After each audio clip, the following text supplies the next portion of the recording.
पोपट भाई आहिर का स्वागत है हमारे फनकास्ट शो में। जय श्री कृष्ण। सबसे पहले तो कैसे हो आप?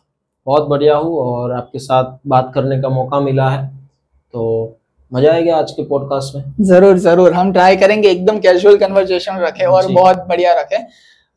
सबसे पहले तो अगर मैं शुरुआत से शुरुआत करूं तो मुझे पोपट भाई को सबसे पहले तो जानना है, ठीक है, कि पोपट भाई आखिर है कौन। तो हम लोग है ना चाइल्डहुड से शुरुआत करते हैं कि आपका चाइल्डहुड कैसा था। सबसे पहले तो मुझे ये बताइए कहाँ आपका बोर्न हुआ और कैसा ओवरऑल रहा। बहुत चैलेंजेस फेस करने पड़े? बहुत मेरा जन्म तो अहमदाबाद में हुआ है, भगवान नगर की चाली।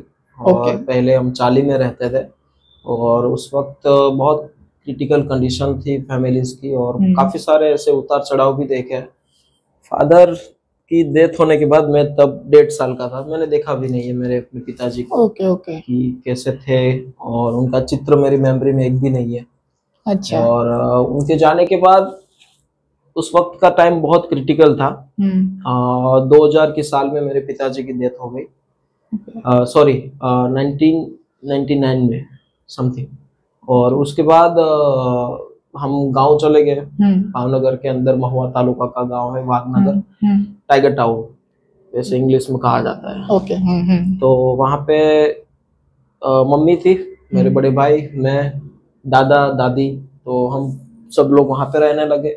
मेरे पिताजी और वो, हम बड़े पापा, सब 4 भाई बहन है, सॉरी 6 भाई बहन है, उसमें से 4 और मेरे पिताजी तीसरे नंबर के। और मेरे बड़े पापा और सब लोग अहमदाबाद रहते थे, कोई सूरत रहता था, ऐसे ही अपने हिसाब से लोग सरवाइव करते थे, फैमिली सबकी थी।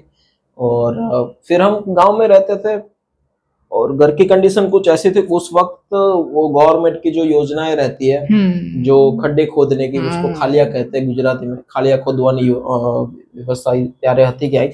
और उस वक्त पूरी फैमिली, दादा दादी मम्मी, हम, मतलब मैं तो साइड में बैठता रहा, मैंने देखा है वो। तो मम्मी सब लोग वो खड्डे खोदते थे उस वक्त, कुछ गवर्नमेंट कुछ राशन देती थी और उससे हमारा घर सर्वाइव होता था। और कुछ ना कुछ मम्मी थी, वो मेहनत की बहुत ही प्राधान्य थी। और उस वक्त वो भी कुछ ना कुछ मेहनत करने के लिए कोई दाढ़ी वगैरह करती थी खेत में, और हमारी थोड़ी खेत की मतलब उपज थी, उसमें से भी थोड़ा बहुत घर चलता था।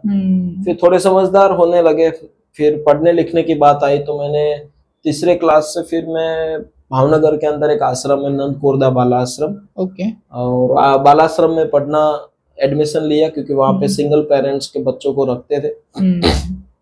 और फिर मैंने वहां पे एडमिशन लिया तीसरे क्लास में, और फिर वहां पे रहने लगा। फिर मम्मी घर पे, बड़े भाई, सब लोग उस घर पे मतलब अपने हिसाब से मेहनत करते थे घर, क्योंकि मेरी सब जिम्मेदारी आश्रम की थी और वहीं पे सब सर्वाइव होता था। और धीरे धीरे आगे बढ़ते रहे, पढ़ाई लिखाई सब कुछ थी, और साथ साथ में पढ़ाया जाता था कि भाई इंसानियत क्या है और किस तरीके से लोगों की बातों को समझना चाहिए। पुस्तक के ज्ञान तो था ही, क्योंकि वो तो स्कूल में भी मिलता है। आश्रय और आश्रम में यही सबसे बड़ी बात है कि भाई वहां पे आपको इंसानियत का पाठ पढ़ाया जाता है कि इंसानियत क्या होनी चाहिए लोगों के लोगों प्रति, क्योंकि वहां पे नाच जात देखे बिना एक इंसानियत का सबसे बड़ा मूल्य वहां पे सीखा जाता है। और घर से जब दूर होते हैं तब पता चलता है कि भाई घर की क्या अहमियत है, मम्मी के हाथ की रोटी की क्या अहमियत है, एक कीमत क्या होती है।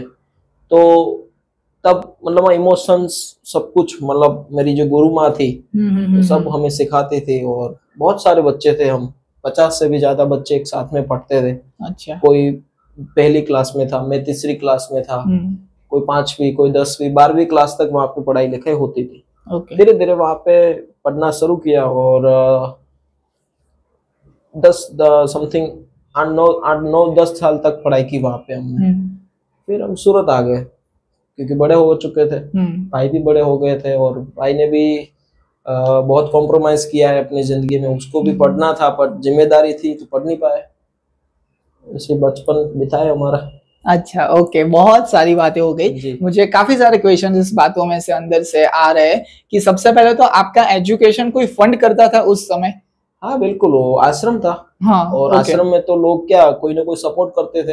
आश्रम की भी एक चैरिटी होती है, तो उसमें लोग, हाँ मैं देखता था कि कोई खाना खिलाने आ रहा है, कोई पुस्तक देने आ रहा है, कोई दफ्तर देने आ रहा है, कोई कपड़े देने आ रहा है, तो पब्लिक सपोर्ट से ही आश्रम का संचालन होता था, तो वो सब वहां पे ही होता था।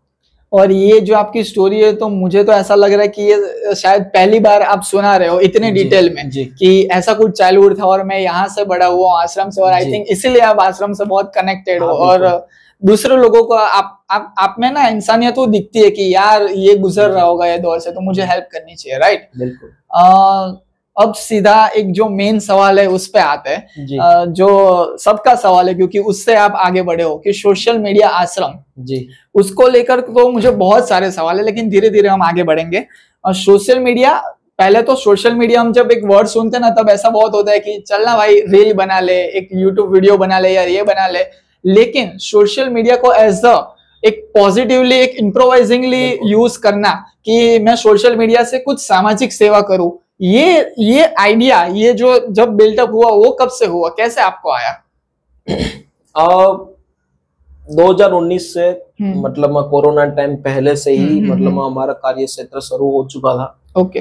और as a social media influencer अभी भी मतलब वैसे ही हम काम कर रहे हैं सोशल मीडिया इन्फ्लुएंसर के दौर पे ही, क्योंकि काफी सारे लोगों के क्वेश्चन ये भी है कि भाई आप इतनी बड़ी जिम्मेदारी के साथ पूरी टीम के साथ काम कर रहे हो, तो आप फॉर्च्यूनर लेके भी घूम रहे हो, अच्छी लाइफस्टाइल भी है, बहुत कुछ है, तो कैसे मतलब हो रहा है कि पब्लिक सपोर्ट दे रही है, उससे हो रहा है या फिर कुछ अलग भी है? Side income. हाँ बिल्कुल। तो बस वही इसलिए कहना चाहता हूँ मैं इतनी डीप से कि भाई सोशल मीडिया इन्फ्लुएंसर के रूप में जब मैंने शुरुआत की, जब इंटरनेट फ्री हुआ 2016 के बाद, जियो का आने के बाद, तब ज्यादातर यूट्यूब बहुत कम लोगों को पता था, और फिर धीरे धीरे लोगों को पता चला, क्योंकि अभी आप देखिए कि भाई बुजुर्ग है, पहले उसने मोबाइल के बारे में जानते नहीं थे, तो अभी वो सोशल मीडिया में स्क्रॉलिंग कर रहे, क्यों? क्योंकि इंटरनेट फ्री है मोस्ट ऑफ 1 साल का। पहले क्या होता था, कूपन लेके करना पड़ता था, 1 GB, बहुत डेटा उस वक्त बहुत महंगा था, और जब फ्री हुआ इंटरनेट, तब सब लोगों को पता चला कि इंटरनेट की दुनिया बहुत बड़ी है। तो मुझे एक क्वेश्चन रहता था कि भाई ये सब लोग क्यों कर रहे हैं, वीडियो क्यों बना रहे हैं, लोगों को हंसा क्यों रहे हैं?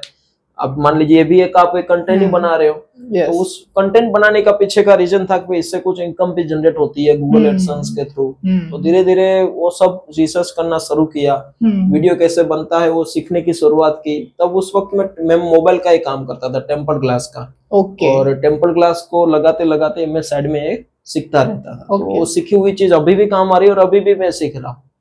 तो धीरे धीरे उससे सीखना शुरू किया, और फिर सोशल मीडिया इन्फ्लुएंसर के बारे में पता चला। फिर 2019 में दिसंबर में जब हमने पहला सोशल वर्क का वीडियो रखा, तब पता नहीं था कि भाई ऐसे कुछ एनजीओज वगैरह होती है, ऐसे काम करती है गवर्नमेंट के, ऐसे सपोर्ट की योजनाएं है। धीरे धीरे काम करते गए। फिर कोरोना टाइम आया तो और ज्यादा लोग फ्री हो गए, घर पे बैठे रहते थे, कुछ ना कुछ देखते रहते थे। तो उस वक्त भगवान की तरफ से हमें इशारा मिला कि बाप ये टाइम है काम करने का। तो हमने काम किया, और पूरी टीम के साथ में रखते हुए किया, और भगवान का बहुत उस वक्त सपोर्ट था हमारे ऊपर कि भाई जो भी कुछ, क्योंकि उस वक्त लोग लोगों से भाग रहे थे एक दूसरे के से। तो फिर क्या हुआ था कि कहीं पे भी जाते थे, पूरा प्रोटोकॉल को साथ में रखते हुए जाते थे, फिर कुछ ना कुछ बेहतर करने की कोशिश करते थे। और वो जो 2-3 साल का दौर रहा, तब धीरे धीरे यूट्यूब के बारे में और ज्यादा जाना, तो कंटेंट डेवलप हुआ, और फिर पता चला कि भाई सोशल मीडिया तो चलो ठीक है कि भाई लोगों की मदद तो हो ही रही है, पर साथ साथ में खुद की मदद भी हो रही है। तो ये एक प्लस पॉइंट था, जो भी हम अभी काम कर रहे हैं कि भाई लोगों की मदद करना, एक्सेट्रा, जो भी कुछ कंटेंट डेवलप कर रहे हैं, तो पहले वो हमारा स्वार्थ है, और जो कुछ बेहतर हो रहा है उससे लोगों का परमार्थ है कि हम जो भी कंटेंट बना रहे हैं उसमें किसी का भला होने वाला है, वो भगवान की कृपा है, और तभी उसका भला हो रहा है, और उससे कुछ इनकम जनरेट हो रही है। तो उससे हमारा पर्सनली जो भी कुछ खर्चा है वो उसमें अभी सरवाइव हो रहा है। और आपका क्वेश्चन था कि भाई सोशल मीडिया ही क्यों? तो सोशल मीडिया एक समुंदर है, आप भी जानते हो, मैं भी जानता हूँ, और जो भी लोग नहीं जानते तो उसको भी बता देना चाहता हूँ कि आप उससे बहुत कुछ कर सकते हो। और इंडिया का हर एक बंदे को पता है कि भाई, वैसे तो पूरे विश्व को पता है कि सोशल मीडिया क्या है, सब वाकिफ है कि सोशल मीडिया एक इंटरनेट फ्री का एक प्लेटफॉर्म है जहाँ पे यूट्यूब चला सकते हो, फेसबुक, इंस्टाग्राम, स्नैपचैट, एक्सेट्रा, जो भी कुछ एप्लीकेशंस वगैरह है। बट उससे लोग 90% ऐसे लोग हैं जो गलत इस्तेमाल कर रहे हैं। गलत इस्तेमाल मतलब कहना का ये है कि भाई अपना खुद का टाइम 1 घंटा कहाँ चला जाता है किसी को पता नहीं है, स्क्रॉल करने में। तब हमने सोचा कि भाई बेहतर तो हो ही रहा है, वीडियो हम डाल रहे हैं, लोगों का अच्छा हो रहा है, तो उससे हमारा तो फायदा ही है, लोगों का हो रहा है, लोगों के सपोर्ट से, तो उससे वो भी फायदा है, पर उसको पॉजिटिव कैसे करा जाए। तो फिर सोचा कि भाई चलो ऐसा कुछ कारवा करते हैं, और लोगों की मदद तो आ ही रही है, मिल रही है, तो सोशल मीडिया आश्रम ही क्यों ना बनाए। ऐसे ही सब लोग बैठे थे और ऐसे ही शब्द निकला सोशल मीडिया आश्रम, उसको हमने पकड़ लिया। और पकड़ने के बाद लोगों का प्यार, सपोर्ट और भगवान की कृपा, जो भी कुछ समझो, आज इंडिया का पहला ऐसा आश्रम बना है 2.5 साल के अंदर, कि बहुत बड़ी इमारत है जहाँ पे 1000 से भी आसपास लोग रह सकते हैं, और बहुत ही अच्छी सुविधाएं है वहां पे, क्योंकि एक घर में जो फैसिलिटीज मिलनी चाहिए, और ऐसे व्यक्ति के लिए जो समाज की दृष्टि से वो पागल है, मानसिक रूप से बीमार है, लोग उससे दूर भागते हैं, 5 पैर खड़े नहीं रहते, बातचीत तो दूर की बात है, तो वैसे लोगों की व्यवस्था मतलब बहुत बड़ी बात है। गवर्नमेंट तो अपने हिसाब से कर ही रही है, बट हम एक इंसान है, तो हमारे भी एक कर्तव्य है कि हम खुद का तो कर ही रहे, पर साथ साथ में वैसे लोगों का भी ख्याल रखना चाहिए जो सामाजिक दौर से भटके हुए हैं, उसको प्यार की जरूरत है, उसको खाने पीने की जरूरत है, उनको अच्छे कपड़े की जरूरत है, उनको अच्छी स्वस्थता की जरूरत है, तो वो सब फैसिलिटीज वहां पे हमने प्रोवाइड करने की शुरुआत की। और हमने कुछ नहीं किया, हमारी पूरी टीम है, हम तो सिर्फ एक नाम के एक मोहताज है जो भगवान ने इस काम के लिए प्रेरित किया है और निमित्त बनाया है कि भगवान आज मैं हर रोज भगवान को थैंक यू कहता हूँ कि भाई थैंक यू कि आज तूने आज इतनी बड़ी अपॉर्चुनिटी मेरे नाम के प्रति उसने दी। और बस यही सबसे बड़ी बात है, लोगों का प्यार है, मोहब्बत है, और तभी इतना बड़ा काम वहां पे हो रहा है, और पूरी टीम का सहयोग है। और सोशल मीडिया ही सबसे बड़ा प्लेटफॉर्म है जो एक नकारात्मकता से, ऐसे आश्रम की वजह से एक लोग पॉजिटिव भी सोच अभी रहे हैं कि भाई सोशल मीडिया आश्रम भी डेवलप हो सकता है। पहले क्या था कि भाई लोग स्क्रॉलिंग करते थे, अपना टाइम पास करते थे, बट अभी वो सोच रहे कि भाई इससे इतना बड़ा एम्पायर भी हो सकता है। हाँ, हो सकता है, ये एग्जाम्पल है। डेडिकेशन चाहिए। और एक बात मुझे ये भी यहाँ पे याद आ रही है कि आज के टाइम में, आप सोशल मीडिया के टाइम में स्पेशली आप जेनजी जनरेशन जो आप देखोगे, तो जब भी हम lower middle class word use करेंगे गरीब के अलावा, क्योंकि गरीब थोड़ा नेगेटिव लगता है, हम लोअर मिडिल क्लास जब भी लोगों को देखते हैं ना, तब थोड़ी एक वो वाइब आती है कि इसके पास हम क्यों जाए, इसको क्यों छुए, इसकी क्यों हम सेवा करें, इसको क्यों हम रखें। उस टाइम पे आप रख रहे हो, सेवा कर रहे हो, उनको संभाल रहे हो, तो कभी ऐसा किस्सा हुआ है कि मार वार दिया हो या कुछ एकदम यूनिक कुछ किस्सा हो गया हो कि अरे यार ये तो एक्सपेक्टेड ही नहीं था? हाँ, हर रोज मतलब ऐसे तो हर रोज हमें एक्सपीरियंस होते रहते हैं, क्योंकि सपोज मान लीजिए आपका एग्जांपल ले लेता हूँ, आप ऐसे रोड पे बैठे हो, मैं आपके पास आता हूँ और आप ही डर जाओगे, वे कौन आ गया है, आप अपने हिसाब से अपनी सिक्योरिटी कवर करोगे, मैं उससे मारू, इससे दूर भागू, तो एक नेचर है। और हम एक ही सोच रखते कि वो अपना काम कर रहा है, मैं अपना काम कर रहा हूँ। ओके। पर भाई मैंने आपके बहुत सारे ऐसे वीडियोस देखे जो आप रास्ते पे जब लोग पड़े होते, बहुत ही बहुत ही बुरी कंडीशन में पड़े होते, वहां से आप उठाकर लाते हो अपने आश्रम में, गाड़ी में बिठाना, वही एक तो पहला स्टेप है कि बहुत बड़ी बात है कि उसको कन्विंस करना गाड़ी में बिठाना, जबकि वो एक पूरी मानसिक संतुलन से पूरा गिरा हुआ आदमी है, उसको बिठाना, आश्रम में लाना, अच्छा करना, और वो कन्विंस करना कि तू भाई अपने बाल काटने दे, ये आप कैसे करते हो? वो उस वक्त तो भगवान ही काम करते हैं, हम तो कुछ नहीं कर रहे, और भगवान का आशीर्वाद है तभी हो पा रहा है। और उनको भी एक भरोसा एक थोड़ा बहुत हो जाता है कि भाई चलो कोई आज मेरे को समझने वाला व्यक्ति आया है मेरे पास, क्योंकि लोग आते हैं उनके पास तो क्या करते हैं, कुछ ना कुछ खाना दे देते हैं, कुछ ना कुछ पैसे दे देते हैं, कोई वक्त नहीं देता है, कोई आधा घंटा उसके पास खड़ा नहीं रहता है। करेक्ट। तो वो आधे घंटे की जो दूरी थी वो हमने कवर कर ली, और फिर उनको भरोसा होने लगा कि चलो ठीक है कि भाई ये आदमी मेरे को समझ रहा है। और वो समझने के बाद उनके अंदर वो विचार, क्योंकि हर व्यक्ति पागल नहीं होता है, पागल हर एक व्यक्ति को बनाया जाता है, और बनने की वजह से लोग लोगों से दूर भागते हैं। और फिर पागलों की दुनिया अलग होती है, जब आप उस दुनिया में जाओगे ना तो आपको भी लगेगा कि मैं भी पागल बन जाऊं, क्योंकि पागल एक मस्त मौजी आदमी है, और उनको कोई फिक्र नहीं है, उनको कोई डर नहीं है, और बस उनके जीवन में वो मस्त रहना चाहते हैं, हर एक सेकंड को वो जीता है। हम तो अभी भविष्य के बारे में सोचते हैं, भूतकाल की की हुई गलतियों के बारे में सोचते वो पूरे अलग नशे में होता है। वो प्रेजेंट में जीता है, कल होना हो आज जी रहा हूँ, बस वो पागलपन है। हाँ, उस पागलपन को समझने के लिए आपको आश्रम आना पड़ेगा। करेक्ट। भाई आपको क्यों लगता है, एक बहुत ही अच्छा सवाल आपको पूछता हूँ कि आपको क्यों लगता है ये ऐसी कंडीशंस क्यों हो रही है इंसान की? 2-3 चीज है। हाँ। मैंने ऑब्जर्व किया है कि पहली चीज है कि भाई लोग प्यार की वजह से पागल बन जाते हैं। ओके। प्यार मतलब वो नहीं कि भाई लड़किया लड़की वाला प्यार, प्यार मतलब हर एक व्यक्ति के व्यक्ति प्यार के। माँ एक बेटे से प्यार कर रही है तो वो जो भी कोई व्यक्ति उस कंडीशन में, वो भी एक माँ का लड़का ही है। करेक्ट। तो उनको परिवार से जो प्रेम मिलना चाहिए वो नहीं मिल रहा है, पापा से प्यार मिलना चाहिए वो नहीं मिल रहा है, कुटुंब से जो फैमिलीज होती है उससे प्यार मिलना चाहिए वो नहीं मिल रहा है। और विज्ञान ऐसा कहता है कि भाई कोई भी वर्ड्स आप उनको 1000 बार सुनोगे तो आप उनको एक्सेप्ट कर लोगे।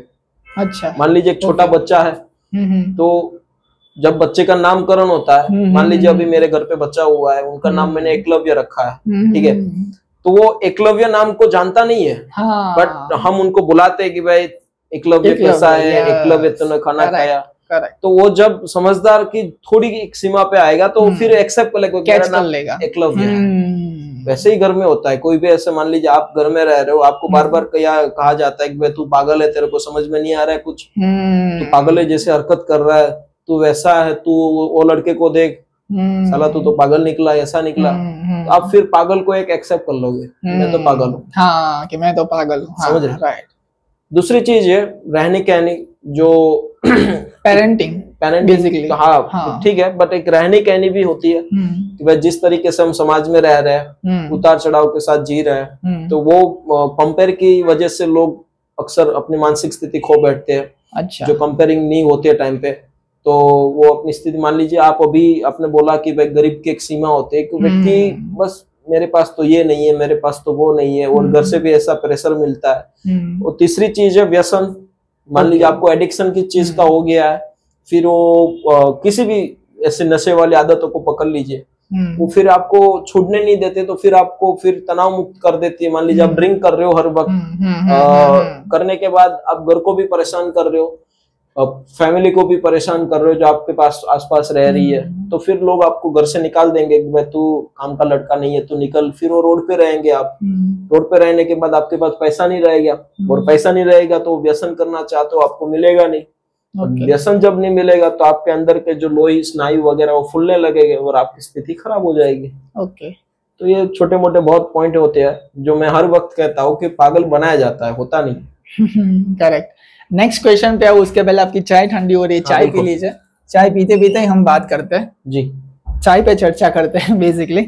ओके भाई, अब मुझे ये बताइए कि एक सोशल मीडिया आश्रम चलाने में कभी आपको चैलेंजेस फेस हुए? अभी तक डे 1 से लेके अभी तक कभी भी चैलेंजेस फेस नहीं हुए? ऐसा नहीं लगा कि यार फंडिंग अब खत्म हो चुकी है? क्योंकि बीच में मैंने आपका एक वीडियो देखा था, रूफटॉप बनाने में आपको थोड़ी परेशानी हो रही थी। हाँ बिल्कुल, मतलब ये देखिए, जो जिम्मेदारी हम के साथ हम अभी काम कर रहे हैं, उसमें पहला भगवान का आशीर्वाद है, दूसरा पब्लिक का सपोर्ट है, और तीसरी हमारी पूरी टीम की थोड़ी सी मेहनत है। ओके। ये सब चीज जब मिलती है तब कोई भी काम करने में प्रॉब्लम नहीं होता है। और जब हम वीडियोस को रखते हैं, मान लीजिए आपने बोला कि भाई हमें रूफटॉप लगाने के लिए इतने फाइनेंशियली सपोर्ट की जरूरत है, तो हमने जो सोशल मीडिया के माध्यम से पूरा जो लोगों का भरोसा जीता है, और जिस तरीके से लोग हमारे ऊपर भरोसा रखते हैं, हमारी पूरी टीम के ऊपर, हमारे कार्य के ऊपर, और हम उनका कहने का मतलब है कि हम अपडेट देते हैं कि भाई सर हमें इतने सारे लाखों रुपए की जरूरत है, तो एक व्यक्ति शायद 1 लाख व्यक्ति में से एक व्यक्ति आता है, तब कहता है कि मैं पूरा खर्चा दे देता हूँ। वो अक्सर कभी कभार होता है। पर मान लीजिए लाखों लोग देख रहे हैं, उसमें से आप अपने खर्चे में से भी खर्चा निकाल के सिर्फ 50 रुपया दीजिए, सिर्फ 10 रुपया दीजिए, तो 10 रुपया निकालना आपके लिए बड़ी बात नहीं है। मान लीजिए आप 10 लाख दीजिए, तो बड़ी बात होगी। आप भी सोचने लगोगे मेरे खींचे में अभी 5 रुपया नहीं है तो मैं 10 लाख कहाँ से लाऊं, बट 5 रुपया आपके पास है तो आप 1 रुपया दीजिए। तो उस हिसाब से हम अपडेट देते हैं, और अपडेट देने के बाद लोगों का फोन कॉल्स आता है, मैसेज आता है, लोग यूपीआई करते हैं, और ये सब हम अपडेट देने के बाद ही लोगों को पता चलता है ये काम यहाँ तक पहुंचा है। और पिछले 2.5 साल हो चुका, अभी 3 साल खत्म होने वाला है। ओके। आज तक कभी ऐसा प्रॉब्लम्स क्रिएट नहीं हुआ कि चलो आज तो फाइनेंशियली काम रुक गया हाँ। ऐसा कभी नहीं हुआ है, क्योंकि ये काम भगवान का है और भगवान ही किसी न किसी को व्यक्ति को भेजता है। हम तो सिर्फ एक अपडेट देते हैं, एक कंटेंट देते हैं।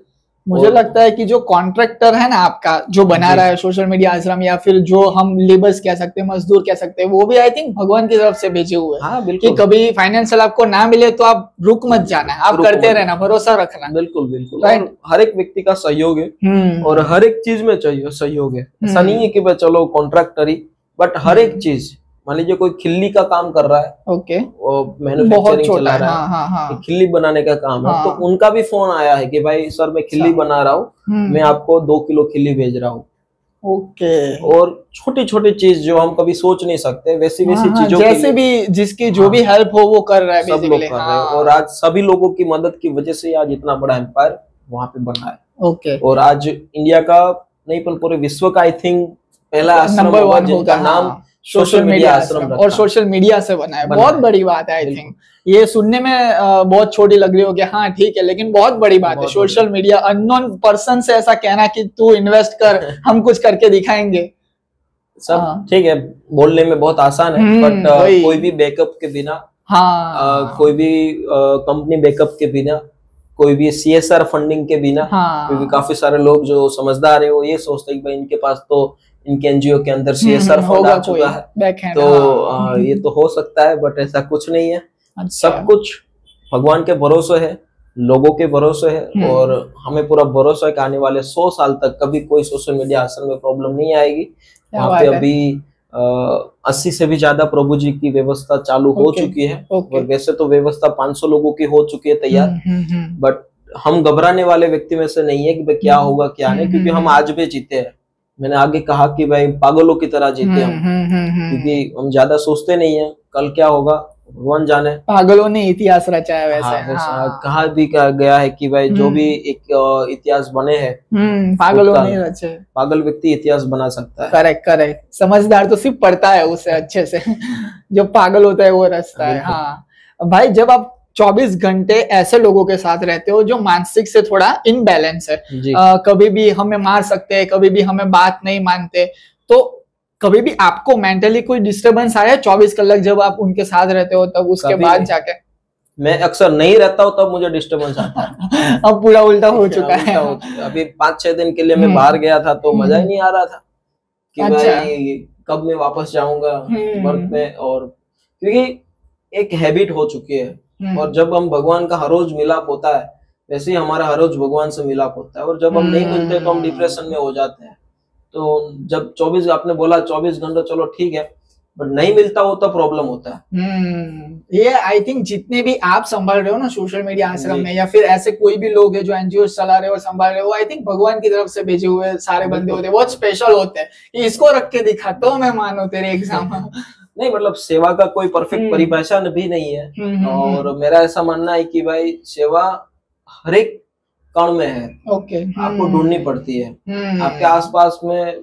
चलो ठीक है कि भाई आप समझ रहे हो पोपट भाई कर रहे हैं, तो पोपट भाई हर एक व्यक्ति बन सकता है जैसे वास्तविक रूप से। और जब मैं अपने हिसाब से सोचूंगा कि चलो मैं ही कर रहा हूँ, मेरे से ही होगा और मुझसे बेहतर कोई नहीं हो सकता, तो मेरा अभिमान है और ये मेरे को कभी भी खत्म कर सकता है। तो मैं हर वक्त मतलब यही मेरी सोच रहती है, हर एक व्यक्ति पोपट भाई बने, क्योंकि सेवा की कोई परिभाषा नहीं है। आपके पास नॉलेज, आप किसी को शेयर करिए वो नॉलेज को, वो भी एक सेवा है। क्योंकि आप कह नहीं सकते कि भाई ये जो कर रहे यही सेवा है। आप रास्ते पे जा रहे हो, किसी को रास्ता क्रॉस करना है बट आंखें नहीं है, उनको रास्ता क्रॉस करवा दीजिए, वो भी एक सेवा है। रास्ता भटक गए उसको दिखाना भी एक सेवा है। हाँ, बहुत सारी लिफ्ट मांग रहा है, गाड़ी लेके आपकी गाड़ी खाली है, कोई व्यक्ति लिफ्ट मांग रहा है तो आप उनको बिठा दीजिए, उनके ऊपर भरोसा एक बार रखिए। ये लोग एक नेगेटिव किस्से को सुन के वो एक्सेप्ट कर लेता है कि मेरे साथ भी ये होगा, पर अक्सर हर व्यक्ति ऐसा नहीं होते हैं। करेक्ट, आपको लिफ्ट देनी पड़ती है। मैं बहुत अच्छा, मुझे किस्सा याद आ रहा है, जब ये फनकास्ट हम शो बना रहे थे ना, तब हमारे कुछ ऐसी नहीं थी गेस्ट लिस्ट के ये 20 जन को बुलाएंगे, 10 जन को बुलाएंगे। हमारे ऐसा था, और रैंडमली मैंने एक टाइम आया था तो मैंने आपको मैसेज किया था, और उसमें से मुझे मैं सच्ची ये बता रहा हूँ, खाली कहने के लिए या आपको अच्छा लगाने के लिए नहीं बता रहा हूँ, ये सच्ची में कि आपने एक भरोसा रखा कि नहीं इसको एक चांस तो देना चाहिए। बिल्कुल, क्या पता अगर उसमें वो काबिलियत हो तो वो उठ जाए। हाँ बिल्कुल, तो अच्छा एक मैसेज पास ऑन होगा समाज की ओर से। तो अक्सर लोग ना अननोन लोगों को बहुत चांस नहीं देते कि नहीं यार इससे नहीं होगा, ये अरे एक चांस तो देके देखो, नहीं होगा तब की तब देखी जाएगी, लेकिन एक चांस तो देके देखो। बिल्कुल। बहुत सारी बातें हो गई। यहाँ पे हमारे पास एक अब सेगमेंट है आपके लिए, टंग ट्विस्टर, जहां मैं आपको एक डिफिकल्ट वर्ड दूंगा, वो आपको 3 बार बोलने में। आपको टंग ट्विस्टर वैसे तो पता ही होगा, कच्चा पापड़ पक्का पापड़, वो सब हमने बचपन में खेला हुआ है। तो सबसे पहला जो टंग ट्विस्टर है हम आपके लिए हमारे पास, वो है गाय घास खाए भैंस भात खाए। गाय घास खाए भैंस भात खाए। खाए, गाय घास खाए भैंस भात खाए, ये 3 बार आपको बोलना है। ओके। हाँ, गाय घास खाए भैंस भात खाए। गाय घास खाए भैंस भात खाए। ओके, चलेगा चलेगा। अब दूसरा, खिसकोली खुशी थी खजूर खाई। खिसकोली खुशी थी खजूर खाए। खिसकोली खुशी थी खजूर खाए। खिसकोली खिसकोली खजूर खुशी थी हाँ खजूर खाई। ओके। रेलगाड़ी में लाठी लेकर लालाजी लखनऊ गए। रेलगाड़ी में लाठी लेकर लालाजी लखनऊ गए। हाँ करेक्ट। रेलगाड़ी में लाठी लेकर लालाजी लखनऊ गए। रेलगाड़ी में लाठी लेकर लालाजी लखनऊ गए। ओके ये चाय का करंट इसमें लग गया है अब। हाँ। रामू रामपुरी में रहता है। रामपुरी रामू का घर है। रामू रामपुरी में रहता है और रामपुरी में राम का घर है। रामू का घर है। रामू का घर है। हाँ ये 2 बार बोल दो। रामू रामपुरी में रहता है और रामपुरी में रामू का घर है। रामू रामपुरी में रहता है। हाँ। और रामू का रामपुरी में थोड़ा लोचा हो गया लास्ट में। ओके, ये लास्ट है हमारे आपके लिए। बड़े पापा बड़ा पकोड़ा पकाए। बड़े पापा बड़ा पकोड़ा पकाए। बड़ा पकोड़ा बड़े पापा पकाए। बड़े पापा बड़ा पकोड़ा पकाए। बड़े पापा देखो सबसे पहले सुनो, बड़े पापा बड़ा पकोड़ा पकाए। बड़ा पकोड़ा बड़े पापा पकाए। बड़े पापा बड़ा पकोड़ा पकाए। बड़ा पकोड़ा बड़े पापा पकाए। हाँ करेक्ट। एक लास्ट टाइम बोल दो। बड़े पापा बड़ा पकोड़ा पकाए। बड़ा पकोड़ा बड़े पापा पकाए। यह लड़का का आपके घर में अवतार हुआ है, राइट? तो उसके आने के बाद किस तरीके से लाइफ चेंज हुए, क्या आपको चेंजेस दिख रहे हैं? बहुत कुछ चेंज हो चुका है। और लड़का आने के बाद पहले तो मैं पिता बन चुका हूँ।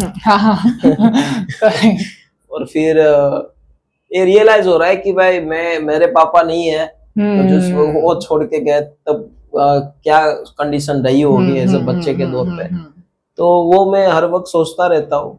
और दूसरी बात है कि भाई लड़के को भगवान का रूप माना गया है, तो भगवान का रूप कैसा होता है वो मैं अक्सर सोचता रहता हूँ उनको देख देख के कि भाई भगवान का रूप ऐसा हो सकता है। बस अच्छी बात है कि भाई आज घर में खुशी है, मोहब्बत के साथ सब लोग अच्छी तरह से जी रहे हैं। और बस यही सबसे बड़ी बात है कि भाई एक जिम्मेदारी की सबसे बड़ी खुशी बस यही कह सकते हैं कि घर में कोई नन्हा आ गया है खेलने कूदने वाला। पहले हम जाते थे बाहर तो कुछ खरीदने का मन नहीं होता था, अब कुछ ना कुछ खरीदने का मन होता है। फिर हर एक चीज हो गई, खिलौना, खाना पीना, कपड़े वगैरह सब कुछ। तो ये एक अंदर की खुशी होती है, अंदर का भाव होता है, और यही सबसे बड़ी बात है। अभी तो उसको बड़ा होने दो, फिर वो परेशान करना शुरू होगा। नहीं, पर मुझे ऐसा लग रहा है कहीं ना कहीं कि आपके जो गुण है ना, एक कहते हैं कि वो हमारे जनरेशन में पास ऑन होते हैं, तो आई थिंक आपसे भी वो डबल सेवा करेगा। वो जब देखेगा कि मेरे पापा ये करते थे, वो तो भगवान की इच्छा है, क्योंकि कहा गया है कि कर्म का संगाती कोई नहीं है। एक माँ के 2 लड़के हैं, करेक्ट। एक गलत काम कर रहा है, एक अच्छा काम कर रहा है, बाकी माँ की कोप तो एक ही थी।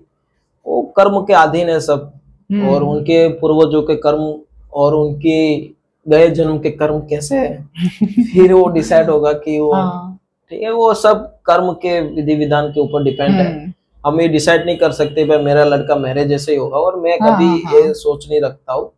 ठीक है, उनकी दुनिया एक अलग होगी और मैं उनकी दुनिया में मेरा जब पार्टिसिपेंट होगा, कुछ मेरा इन्वॉल्वमेंट उनको सिखाने का, तब मैं यही सिखाऊंगा कि भाई तेरे को जो मिला है वो किसी व्यक्ति का सपना है, और वो सपने को पूरा करने की जिम्मेदारी भी तेरे पास जो है उसके ऊपर तू जी, और तेरा काम बक रहा है 2 कपड़े में, तीसरी जोड़ी कोई और व्यक्ति के लिए लाने की एक जिम्मेदारी खुद की ले, क्योंकि जिम्मेदार व्यक्ति जिम्मेदारी नहीं लेगा तो उनको पता नहीं चलेगा कि भाई ये क्या हो रहा है मेरे साथ। ओके, ये लाइन से मुझे एक क्वेश्चन याद आया कि आपके पापा अभी नहीं है, तो आपको ऐसा लग रहा है कि पापा नहीं है उसी की वजह से मैं यहाँ तक पहुंचा हूँ, अगर होता तो बहुत सारा लाड प्रेम मिल जाता, क्योंकि एक जिम्मेदारी आ जाती है ना। हाँ, ये मैं सोचा था एक बार कि भाई ठीक है पापा तो है ही नहीं, तो उसका प्लस और माइनस पॉइंट क्या था, क्या है। तो प्लस पॉइंट ये है कि भाई मैंने और मेरे पूरे परिवार ने मुझे ये सिखाया है कि भाई जिम्मेदारी क्या होती है। और आज के दौर के बच्चे, खास तौर में मैं भी एक बच्चा ही हूँ, ऐसा नहीं है कि मैं बड़ा हो चुका हूँ, बट आज के दौर के बच्चे खास तौर पे सोशल मीडिया का गलत इस्तेमाल कर रहे हैं। बीपीएल कार्ड कहते हैं, बाप के पैसे पे ले और उनका गलत इस्तेमाल कर रहे हैं। तो वो सब चीज बचपन से ही मैंने सीखी कि भाई एक जिम्मेदारी कैसे लिया जा सकता है, और वो जिम्मेदारी की वजह से ही शायद आज पिताजी नहीं है तो कहीं ना कहीं वो मुझे देख रहे कि आज किस मुकाम पे लोगों का प्यार मिल रहा है, भगवान की क्या कृपा है। और जो होते तो भी शायद मेरे पिताजी मुझे यही सिखाते कि भाई इंसानियत की बात कैसे की जा सकती है। आई थिंक वो है, वो फिजिकली नहीं है बट वो कहीं ना कहीं में प्रेजेंट है, और उनका हाथ आपके ऊपर है, तभी आप ये सब कर पा रहे हो। क्योंकि एट द एज ऑफ आप जहाँ पे हो ना, तो वहां पे ऐसी चिंता होती है कि कुछ नौकरी कर लो, कुछ फैमिली को कुछ सपोर्ट कर लो, या फिर ये कर लो वो कर लो। आप यंग एज से ये सामाजिक सेवा में और कार्य में जुड़े हुए हो, राइट? बिल्कुल। कभी ऐसा कोई मौका मिला है आपको, कुछ बड़ा मौका सामाजिक कार्य करने का, कि जहां आप गए हो और आप रिप्रेजेंट कर पाओ सोशल मीडिया को? हाँ, बहुत सारे मौके मिले हैं, बहुत बड़े स्टेज भी बोलने का मौका भी दिया है। और ये देखो लोगों का प्यार है और लोगों का भरोसा भी है, और भगवान की कृपा कह सकते हो। बाकी मैं एक रोड पे बैठने वाला लड़का, घर की परिस्थिति ऐसी मतलब माँ थी, और आज इतनी बड़ी मतलब माँ लाइफस्टाइल के साथ जी रहा है, तो वो मैं कुछ कर नहीं रहा हूँ और मेरे से कुछ होगा भी नहीं कभी। बस मैं आज में जी रहा हूँ। प्रेजेंट क्या है वो मेरे लिए मायने रखता है, और मैं आज की सेकंड, अभी की मोमेंट को मतलब गवाना नहीं चाहता हूँ। बस यही सबसे बड़ी बात है। और जब भी मौका मिलता है तब लोगों के बातचीतों के दौर में यही कहता हूँ कि भाई सोशल मीडिया का प्लस पॉइंट क्या है और माइनस पॉइंट भी क्या है। तो आपके ऊपर है कि भाई, मैं मतलब हर वक्त ये भी कहता हूँ कि भाई आपके हाथ में जो एक मोबाइल है वो मोबाइल नहीं, आज के टाइम का ब्रह्मास्त्र है। हाँ, करेक्ट। उस ब्रह्मास्त्र को आपको कैसे यूज करना है आपके ऊपर, वो आपके ऊपर है। और खास तौर पे माताएं बहनें भी है, पिता है, जो देख रहे हैं कि वो अपने बच्चों को रो रहा है तो उसको मोबाइल दे देते हैं। तो वो नेगेटिव क्या है, पॉजिटिव क्या है, वो सब आपके हाथ में सोचना चाहिए। हाँ, तो उस ब्रह्मास्त्र का सही से यूज करोगे तो आज इतना बड़ा एम्पायर भी बन सकता है, और इस मोबाइल का जो नेगेटिव यूज करोगे तो कोई भी घर में बनाई हुई चीज टूट भी सकती है। हाँ, करेक्ट। भाई, आपने मेंशन किया आपके जवाब में, मुझे बहुत अच्छा लगा कि आप एक रोड पे चलने वाले, बैठने वाले एक लड़के थे। तो मैं ये पूछना चाहता हूँ कि आप जब पढ़ाई कर रहे थे तब आप थोड़े पढ़ाकू बच्चे थे या मस्तीखोर थे, बैक बेंचर्स थे आप? नहीं, मैं ऑफिस पे बैठता था प्रिंसिपल की। बैक बेंचर्स भी नहीं? ओके। आते थे, सब कहते थे 5-6 बच्चे थे, आ जाओ भाई, क्योंकि दूसरे बच्चों को हम पढ़ने नहीं देते थे। ओके। मैं पढ़ाई में बिल्कुल डफोल आदमी हूँ, और आज भी डफोल ही रहा हूँ, क्योंकि ज्यादा सोचता नहीं हूँ मैं। इसीलिए सोशल मीडिया आश्रम बना, डफोल शायद हम थे ना, इसीलिए। और मैंने अपनी 10वीं क्लास में तो अपना नाम लिखना सीखा इंग्लिश में, क्योंकि मुझे इंग्लिश से धीरे धीरे अभी प्यार हो रहा है। बट अभी भी ऐसा ही था कि भाई चलो ठीक है, ज्यादा तो हमारी जो लैंग्वेज है हिंदी, गुजराती, तो उनको प्राधान्य ज्यादा देता हूँ।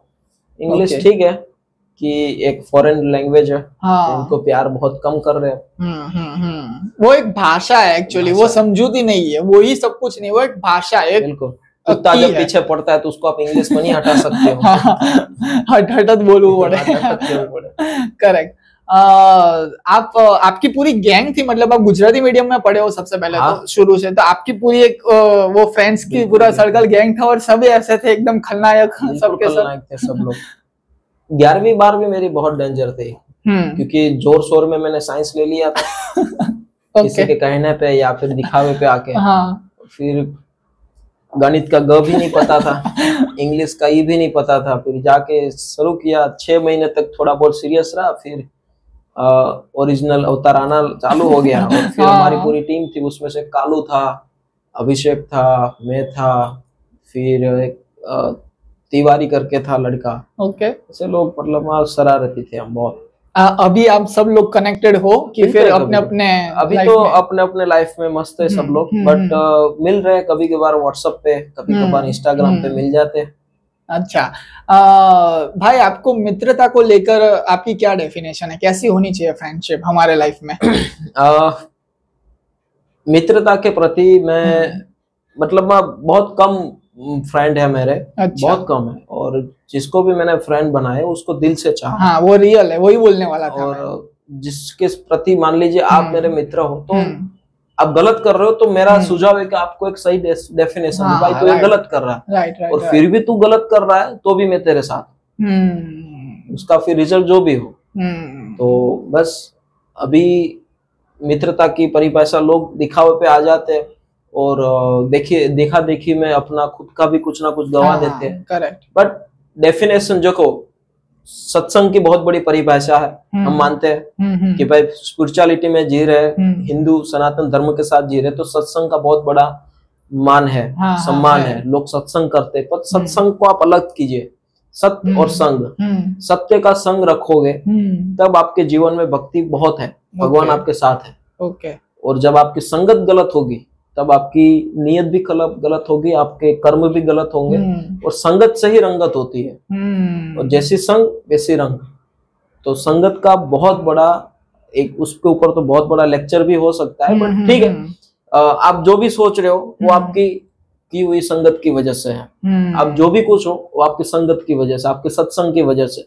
सत्संग वो नहीं कि चलो ठीक है आप भगवान का भजन कर रहे हो, वो एक सत्संग बहुत सारी चीजें है कि भाई आप सही संगत के साथ हो के नहीं, बस यही सबसे बड़ी बात है। और फ्रेंड की डेफिनेशन में यही आता है कि आप सत्य के साथ संगत रखिए। आपकी संगत मान लीजिए, और आप शायद मेरे साथ गलत कर रहे हो, मैं आपका मित्र और आप मेरे साथ गलत कर रहे हो, तो वो ठीक है, आपकी मेंटालिटी ऐसी हो गई, आपका कर्म है, आपके कर्म है। बट मैं आपके साथ फिर गलत करूं वो मेरी सोच नहीं है। मैं यही सोचूंगा चलो ठीक है वो अपने हिसाब से सही है, मैं अपने से आपको दूरी बना लूंगा। ठीक है भाई तेरा मेरा नहीं जम रहा है, संबंध ऐसे सही है, बट अब मैं आपसे दूर हूँ। ओके। ये होना चाहिए। आप बुरा कर रहे हो मेरे साथ, मैं फिर आपके साथ बुरा करूं, वो चलता ही रहेगा, मजा भी नहीं आएगा, दोनों का नुकसान होगा। ये नियत खराब है, और नियत खराब की वजह से उनका महाभारत होने में कोई देर नहीं लगती है। और महाभारत नहीं करनी है, भगवान कृष्ण यही कहता है कि तू अपना कर्म कर, कर्म की फल की चिंता मेरे ऊपर छोड़ दे। मैं अपना कर्म कर रहा हूँ, और मेरे साथ आसपास लोग ऐसे ही हैं जो मुझे कुछ सिखा रहे हैं। मैं गलत कर रहा हूँ, मैं हर वक्त मेरे मित्र को पूछते रहता हूँ कि मैं अभी मैं क्या गलत कर रहा हूँ, तू मुझे सिखा। और बहुत लोग आके कुछ गलत इन्फॉर्मेशन भी देते हैं, सही, पर वो सही गलत की डेफिनेशन मेरे अंदर होनी चाहिए। मजा आया भाई, आपने सत्संग जब वर्ड जोड़ा ना तो मैं थोड़ा खो गया था कि हाँ अब आप बोलिए। स्पिरिचुअलिटी पे थोड़ी हम बात करते हैं। आपको स्पिरिचुअलिटी कभी भी हील करती है, आपकी मदद करती है? हाँ बिल्कुल, और भगवान का हर वक्त में स्मरण तो ठीक है करना ही चाहिए, और हर वक्त करता भी हूँ। बट भगवान यही कहता है कि भाई तू मुझे मंदिरों में मत ढूंढ, तो हर एक इंसान के अंदर मुझे ढूंढ, और मेरे अंदर भी, मतलब तेरे अंदर भी मैं बैठा हुआ हूँ। और मैं यही कोशिश करता हूँ कि हर एक व्यक्ति के प्रति भगवान की शोध खोल करे, और हर एक व्यक्ति में है, हर एक व्यक्ति में है। हमारे सनातन धर्म में भी कहा है कि हर एक कण कण में भगवान है। तो उस कण कण को ढूंढने की जिम्मेदारी हमारी है। करेक्ट। फिर हम खो गए हैं अपने अलग दुनिया में, भौतिक सुख संसाधनों में, और वो भी एक लिमिटेशन में होना चाहिए, जरूरी है। हाँ, ऐसा भी इतना भी जरूरी नहीं है कि किसी का गलत करके आप वहां तक पहुंचे। ठीक है, भगवान है तभी सब कुछ हो रहा है, और मुझे हर वक्त फील होता है, क्योंकि मैं आश्रम के प्रति जब निस्वार्थ भावना से मेरी पूरी टीम जो भी कुछ सोचती है ना, वो काम होता है। अच्छा। पता नहीं उनको क्या हम कह सकते हैं, चमत्कार कह सकते हैं या फिर कोई भी डेफिनेशन कह दो, बट मैं जो भी कुछ सोचता हूँ, मेरी पूरी टीम जो भी कुछ सोच रही है वो होता है, वो डेफिनेशन होता है और डेफिनेटली होता है। और उनका कोई पता नहीं कौन उनको वहां के बोल के गया तू ये करने के लिए आ इसके पास, पता नहीं कौन उनको भेजता है, पर वो चमत्कार है और भगवान ही कराता है। अभी मान लीजिए, अभी मैं द्वारका जा रहा था अभी 10-15 दिन पहले, और रास्ते में 3-4 प्रॉब्लम्स क्रिएट हो गई। अच्छा। कुदरती रूप से बारिश होने लगी। बारिश से हम केसोद वाले रोड पे चले गए और फिर रिटर्न आ रहे थे तो वो जो बड़ा पेड़ आता है वो गिर गया। और पेड़ गिरने की वजह से 2 घंटे की ट्रैफिक हो गई। वो मैंने व्लॉग भी शूट किया। सोमनाथ से द्वारका ऑलमोस्ट 3-3.5 घंटे का रास्ता है, ठीक है। वो सब प्रोसेस में हमारा 3-3.5 घंटे चला गया। हाँ। और फिर अभी भी रास्ता हमें कवर करना है 3 घंटे का, टोटल 6 घंटे। आधा दिन निकल गया। हाँ। और वो जब वहां से ट्रैफिक क्लियर किया फिर निकले, और फिर मुझे कॉल आया कि भाई मैं कुछ मदद करना चाहता हूँ। तो बोला कि भाई क्या, बोलिए ना क्या सर मदद करना चाहते हो। वो बहुत बड़े सपोर्टर थे हमारे, और आज भी हमारे एक अच्छे फैमिली मेंबर की तरह हमें सपोर्ट भी कर रहे हैं। तो फोन आया कि भाई मुझे कुछ बड़ा करना है आपके प्रति, आपके आश्रम के प्रति। बोला कि भाई सर देखो हमारा तो इतना प्रोसेसर है, ये प्रोग्राम है हमारा, तो आप जो भी कुछ करना, क्योंकि हम सामने से बता नहीं रहे आपको करना क्या है वो आप बताइए। बोल रहे कि भाई मुझे मेरे फई है उसके नाम पे कुछ करना है। ठीक है सर, तो हमारा ये 1 लाख रुपए का काम बाकी है जाली फिट करने का, वो आप करवा सकते हो। 1 लाख रुपया तो बहुत हो गया ना। बोला कि नहीं मुझे उससे कुछ बड़ा करना है। तो ठीक है सर कोई बात नहीं, अभी हमारा सोलर का काम है, आप बड़ा करना चाहते हो तो आप वो भी कर सकते हो। कोई बात नहीं सर, मैं सोलर का कोई जो भी कुछ पेमेंट है ना मैं आपको कर दूंगा। हाँ, मुझे लगा चलो कोई प्रैंक कॉल होगा। सभी कॉल आते हैं प्रैंक कॉल। मैं 1 करोड़ देना चाहता हूँ, 50 लाख देना चाहता हूँ, लाखों देना चाहता हूँ, ऐसे भी प्रैंक कॉल आते हैं। मुझे लगा होगा भाई, कोई बात नहीं सर आप देना चाहते हो तो हमारा वेबसाइट में सब डिटेल्स है, आप कर सकते हो। तो बोला कोई बात नहीं, मैं तो अभी बाहर हूँ और मेरे पिताजी पोरबंदर रह रहे हैं, तो आप मेरे पिताजी पोरबंदर से आने वाले हैं महुआ, तो आप उस वक्त उनसे बातचीत कर लेना। मैं ठीक है कोई बात नहीं सर, मैं बात बोलूँ वहां बोलो कि मैं तो पोरबंदर पहुंचने वाला हूँ। ओके। पोरबंदर रास्ते में आता है। तो हाँ ये क्या बात कर रहे हो, आप पोरबंदर जा रहे हो? नहीं तो हाँ मैं द्वारकाधीश के दर्शन करने जा रहा हूँ। एक काम करो ये सब छोड़ो, आप पहले मेरे घर पे चले जाओ। रात के 11 बजे उनका फोन आया, 11:30 12 बजे उनके घर हम पहुंचे। पोरबंदर से एक छोटा सा नजदीक गांव है, वहां पे उनके घर पे रुके। और सुबह जब खाना पीना नाश्ता वास्ता हो गया सब निकले। वो बंदे ने मतलब जो भी कुछ सोलर का खर्चा था ना वो दे दिया। क्या बात है। जो वो मुसीबत नहीं आती हाँ, तो ये हम पहुंच गए होंगे द्वारका।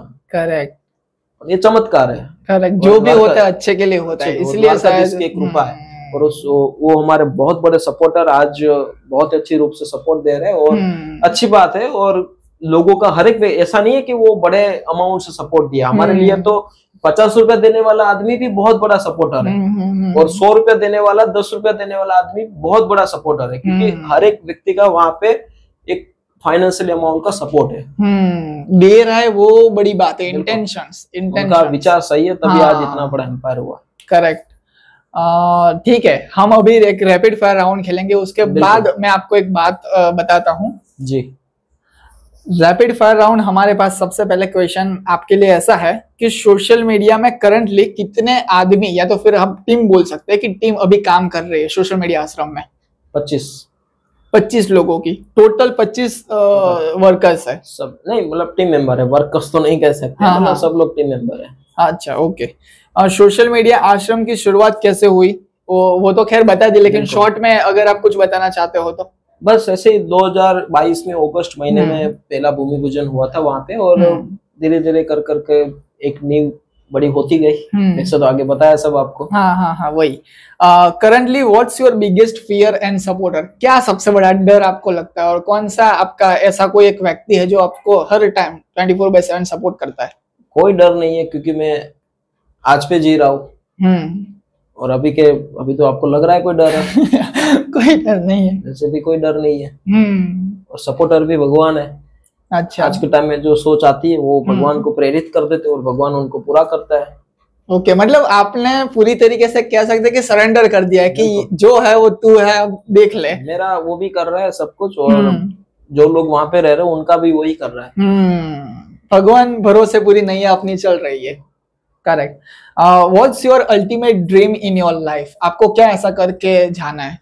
बस मेरा तो ये कि मतलब सपना कह सकते हो, या फिर जो भी कुछ वास्तविक रूप से तो मैं अभी ही जी रहा हूँ, ऐसा कोई भविष्य है नहीं, पर जो अभी भी मर जाओ तो कोई प्रॉब्लम नहीं है, क्योंकि हर एक व्यक्ति मरने के बाद भी जिंदा रहता है उसके कर्मों की वजह से।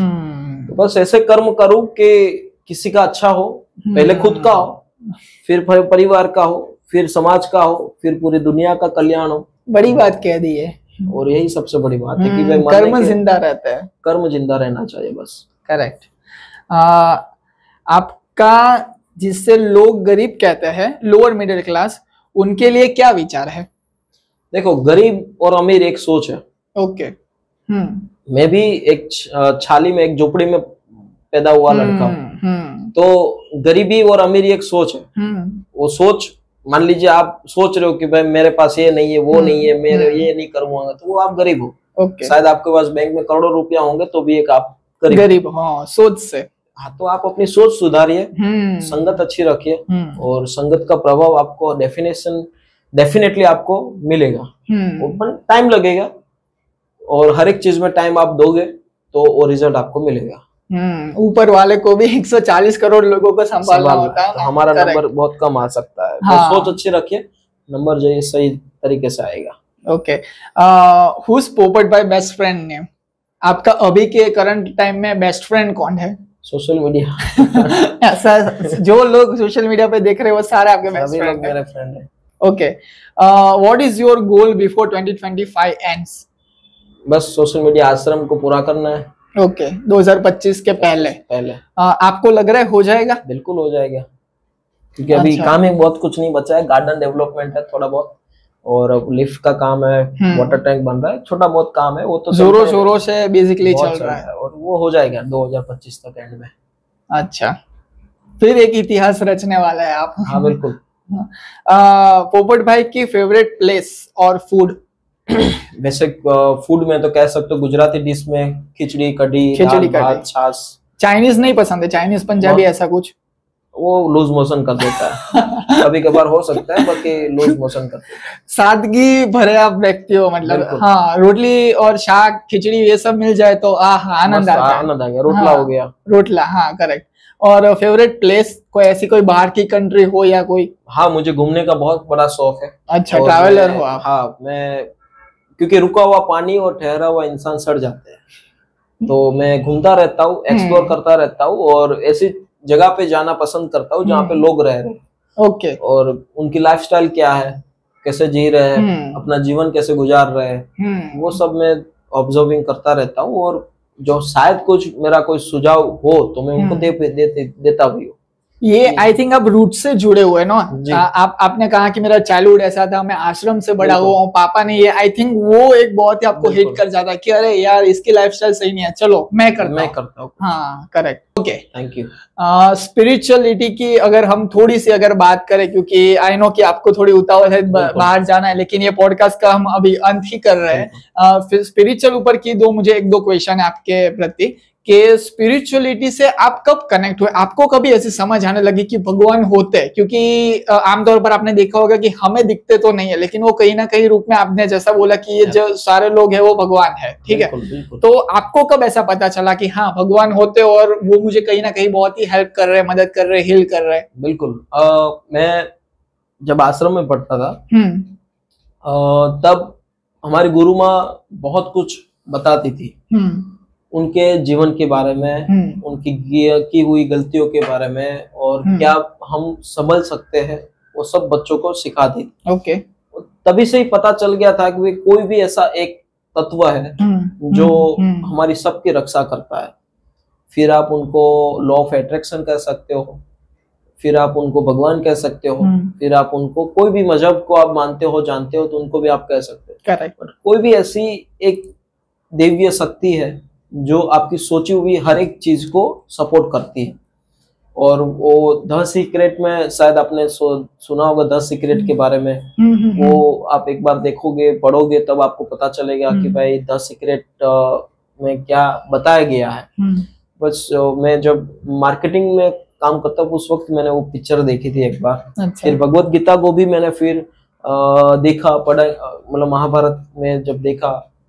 भगवत गीता तो बहुत अलग परे की चीज है, द सीक्रेट से लाइफ ऑफ मैनुअल कहते हैं। हाँ, पर the secret the law of attraction के बारे में बताते हैं कि एक दिव्य शक्ति है जो आपको सपोर्ट करती है। आप कभी सोचोगे भाई टेलीपैथी होती है, एक बार आप जो भी सोच रहे हो, आपने सोचा कि मुझे पोपट भाई को बुलाना है, वो आई थिंक दूसरे यूनिवर्स में कहीं ना कहीं हो गया होगा। और हाँ। वही टेलीपैथी की वजह से मैं आज आपके सामने बैठा हूँ। करेक्ट। और वही सब कुछ मैनेजमेंट कर रही है हर एक इंसान का। द सीक्रेट आप बोल रहे हो, द सीक्रेट ऑफ हिंदू, आप बुक की बात कर रहे हो? नहीं, द सीक्रेट एक पुस्तक है। हाँ। आपको हिंदी में भी अवेलेबल मिल जाएगी और आपके मूवी में भी है, यूट्यूब के अंदर बिल्कुल फ्री है। 1 કલાક 1 hour અને समथिंग 30-35 मिनट है। ओके। और वो मूवी शायद मैंने वो रिकमेंडेड कर रहे हो आप? हाँ, रिकमेंडेड भी कर रहा हूँ और मैंने 25 बार भी देखी है। जब भी कोई भी इश्यूज होता है जीवन में तो मैं देखता हूँ। बहुत अच्छी है, मतलब बहुत अच्छी है। और आप जो भी सोचोगे वो आपके साथ होगा। अच्छा। बड़ी सोच का बड़ा जादू है। और आपने मेंशन किया अपने आंसर में कि जब मैं मार्केटिंग कर रहा था तो वहां से मुझे बहुत सारे सवाल आ रहे हैं, लेकिन हम वो आगे फ्यूचर में नेक्स्ट पॉडकास्ट करेंगे तब लेंगे। आई थिंक आपने बहुत सारे बिजनेस धंधे, वो जो बोलते हैं ना कि बहुत बड़ा धंधा कर तारा यहाँ पहुंचे हो, बहुत आप एक घड़ायल जो कहते हैं ना कि वो पीट के पूरा शेप अभी बना है। करेक्ट। मैं एक चीज आपको ये बोलना चाह रहा था कि मैंने इसको भी की हुई है, मेरे पापा को भी मैंने की रखी है कि अभी तो खैर वो बन गया सोशल मीडिया आश्रम पूरा, लेकिन मेरी ऐसे एक दिल से इच्छा है कि मुझे भी कहीं ना कहीं एक फाइनेंशियल आपको एक हेल्प करनी है। अभी मैं कैपेबल नहीं हूँ, लेकिन जब भी फ्यूचर में होऊंगा, जब बन जाएगा फिर उसको चलाना भी तो पड़ेगा। तो तब मेरी एक दिल से इच्छा है कि मैं करूंगा 100%। और आपकी टीम में जुड़ने का बहुत ऐसा मेरा वो मन है कि इनके साथ मैं बड़ा होकर कुछ काम मुझे करना है। बिल्कुल। राइट। एक लास्ट क्वेश्चन, कैसा रहा पूरा ये फनकास्ट का आपका जो एक्सपीरियंस था? वो बहुत बेहतरीन। और हमारे जैसे नवयुवान, क्योंकि आप भी मेरे जैसे युवान ही हो, करेक्ट, और एक सही दिशा पे जा रहे हो तो बहुत खुशी मिलती है। और सोशल मीडिया एक बहुत बड़ा समुंदर है। आप कोई भी टॉपिक को पकड़ लोगे, आपको वहां पे 2 चीज मिल सकती है। एक तो प्यार मिल सकता है और एक पैसा मिल सकता है as a content creator. But आपको जो नेगेटिव के साथ में जुड़ के हुए काम करोगे कोई भी कंटेंट के साथ, तो आपको पैसा तो मिलेगा पर प्यार नहीं मिलेगा। तो उसमें क्या है कि भाई आप जो रास्ते पे जा रहे हो, आपका एक पॉडकास्ट का पूरा सेटअप है, पूरा काम कर रहे हो और बहुत अच्छे रूप से भगवान ईश्वर आपकी हर एक पूरी टीम और जितने भी लोग देख रहे हैं वो सब लोग आपको सपोर्ट करें, आपकी बातों को समझे। पॉडकास्ट तो बहुत कुछ चल रहे हैं, बट फन, क्या बोला आपने? फनकास्ट। वो बहुत बेहतरीन शब्द है। फन के साथ में रखते हुए एक बहुत बड़ा एपिसोड बनाना, वो बहुत बड़ी बेहतरीन बात है। और आज तक हमने बहुत सारे पॉडकास्ट दे चुके हैं, बट आपके पॉडकास्ट में आके बेहतरीन लगा। और आप एक युवान हो और हम साथ में मिलकर बहुत कुछ समाज में परिवर्तन ला सकते हैं। बट यही एक डेफिनेशन है, बस संगत सही रखिए और अपनी नीति सिद्धांत को साथ में रखते हुए अपना काम करते रहेंगे तो भगवान आपको डेफिनेटली बहुत बड़ा अचीवमेंट देंगे आपको। Thank you so very much दोस्तों ये वनकास्ट एपिसोड देखने के लिए। और मैं अभी से आपको जो हमारे जो नेक्स्ट वनकास्ट है ना, या फिर पॉडकास्ट आप बोल सकते हो, उसके लिए इनवाइट कर रहा हूँ कि बहुत सारी अच्छी अच्छी बातें करेंगे। अभी खैर आपका समय का थोड़ा अभाव है, इसलिए मुझे उनको विश्राम देना पड़ेगा क्योंकि उनको कहीं पे बाहर जाना है, लेकिन फ्यूचर में डेफिनेटली हम लोग करेंगे। Thank you so very much हमारे शो पे आने के लिए, मुझे मौका देने के लिए, आपके साथ बैठने के लिए। Thank you so very much आपका भी ये देखने के लिए एपिसोड पूरा। एपिसोड अगर पसंद आया हो तो do like, share, subscribe and comment to my YouTube channel. And subscribe please आप कर लेना, क्योंकि अच्छे अच्छे लोग, अच्छे अच्छे गेस्ट हमारे शो पे आते रहेंगे। And once again thank you so very much for watching this video. Thank you so much. Thank you.